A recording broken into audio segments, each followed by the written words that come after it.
2 Kings chapter 13.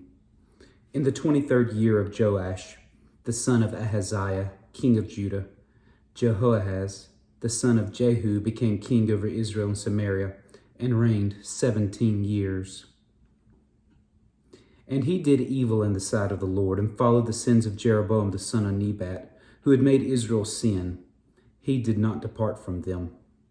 Then the anger of the Lord was aroused against Israel, and he delivered them into the hand of Hazael, king of Syria, and into the hand of Ben-Hadad, the son of Hazael, all their days. So Jehoahaz pleaded with the Lord, and the Lord listened to him, for he saw the oppression of Israel because of the king of Syria oppressing them. Then the Lord gave Israel a deliverer, so that they escaped from under the hand of the Assyrians, and the children of Israel dwelt in their tents as before.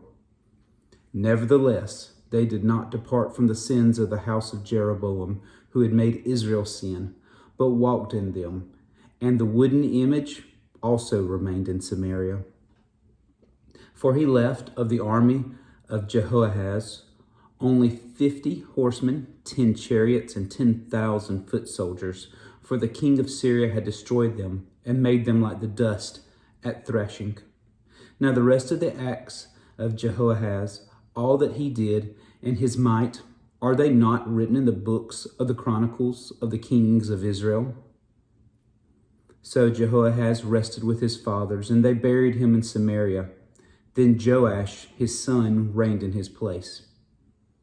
In the 37th year of Joash, king of Judah, Jehoash, the son of Jehoahaz, became king over Israel in Samaria, and reigned 16 years.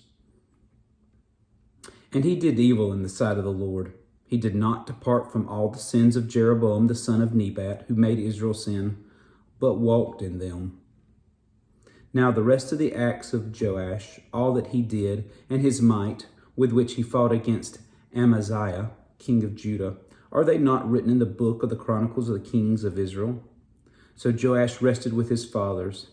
Then Jeroboam sat on his throne, and Joash was buried in Samaria with the kings of Israel. Elisha had become sick with the illness of which he would die. Then Joash, the king of Israel, came down to him and wept over his face and said, "O my father, the chariots of Israel and their horsemen." And Elisha said to him, "Take a bow and some arrows." So he took himself a bow and some arrows.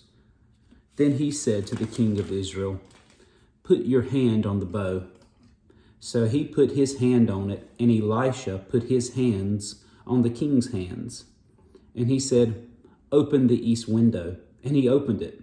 Then Elisha said, "Shoot." And he shot. And he said, "The arrow of the Lord's deliverance, and the arrow of deliverance from Syria. For you must strike the Syrians at Aphek till you have destroyed them." Then he said, "Take the arrows." So he took them. And he said to the king of Israel, "Strike the ground." So he struck 3 times and stopped. And the man of God was angry with him and said, "You should have struck 5 or 6 times. Then you would have struck Syria till you had destroyed it. But now you will strike Syria only 3 times. Then Elisha died, and they buried him. And the raiding bands from Moab invaded the land in the spring of the year. So it was, as they were burying a man, that suddenly they spied a band of raiders, and they put the man in the tomb of Elisha. And when the man was let down and touched the bones of Elisha, he revived and stood on his feet. And Hazael, king of Syria, oppressed Israel all the days of Jehoahaz. But the Lord was gracious to them, had compassion on them, and regarded them because of his covenant with Abraham, Isaac, and Jacob, and would not yet destroy them or cast them from his presence. Now Hazael, king of Syria, died. Then Ben-Hadad, his son, reigned in his place. And Jehoash, the son of Jehoahaz, recaptured from the hand of Ben-Hadad, the son of Hazael, the cities which he had taken out of the hand of Jehoahaz's father by war. 3 times Joash defeated him and recaptured the cities of Israel.